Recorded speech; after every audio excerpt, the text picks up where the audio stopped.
Donc, vous voyez qu'en 16 ans, il s'est aussi déroulé, même si on a un petit peu le sentiment que 55 unités, c'est pas énorme, c'est vrai, en 16 ans. Hein.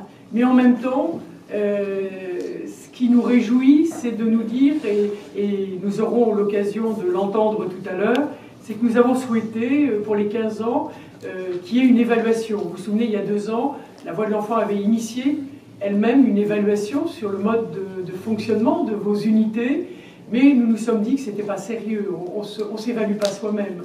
Donc c'est ainsi que nous avons pu nous tourner vers le JPEN, dont la Voix de l'enfant est membre et administrateur, et faire en sorte que l'ONED, hein, qui est pour nous aujourd'hui l'observatoire référent en matière d'études et de recherche, eh bien demander ce que l'ONED réalise cette étude. C'était la première fois qu'il prenait une étude qui était une demande extérieure au choix du comité scientifique, et donc nous entendrons ce matin et demain encore le directeur, M. Gilles Séraphin, et M. Cédric Fourcade, qui a réalisé cette étude avec une équipe de l'ONED. Comme vous le savez, la Voix de l'enfant n'a eu de cesse, avec vous les professionnels, de défendre l'idée selon laquelle la parole de l'enfant doit être recueillie dans les meilleures conditions possibles par des professionnels volontaires et formés dans un lieu sécurisé et sécurisant et aménagé à cet effet.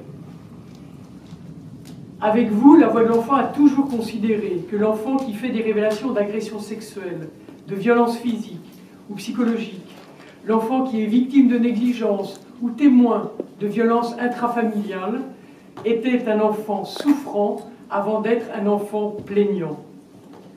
L'enfant en tant que tel est cet être vulnérable. Mais lorsqu'il est victime, il se sent abandonné et trahi par le monde des adultes.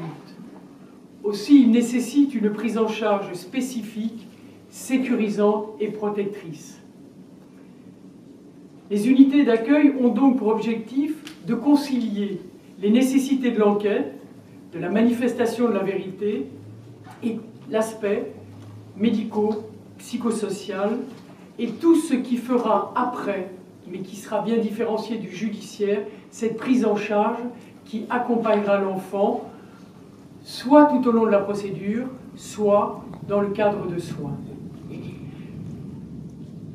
Donc pour la Voix de l'enfant, depuis 16 ans, son objectif a été de mettre en place un lieu spécialement dédié au recueil de la parole de l'enfant victime. Et c'est ce que vous avez depuis des années, depuis 16 ans, 15 ans pour certains, et plus récemment pour d'autres. Mais c'est vrai que c'est un véritable travail que nous menons ensemble. Et ce qui nous a frappé, nous, en préparant ce 4e séminaire, nous nous disions, c'est vrai, il n'y a que 55 unités, mais la plupart de ces unités fonctionnent, la plupart de ces unités semblent pérennisées parce que les professionnels, chaque professionnel dans sa compétence, dans son rôle, s'est approprié cet outil. Et la Voix de l'enfant n'a été qu'un facilitateur et offre aujourd'hui un outil aux professionnels. Unité de lieu, de temps et d'action, les unités d'accueil médico-judiciaire pédiatrique sont cet outil au service de la protection de l'enfance victime et de la manifestation de la vérité.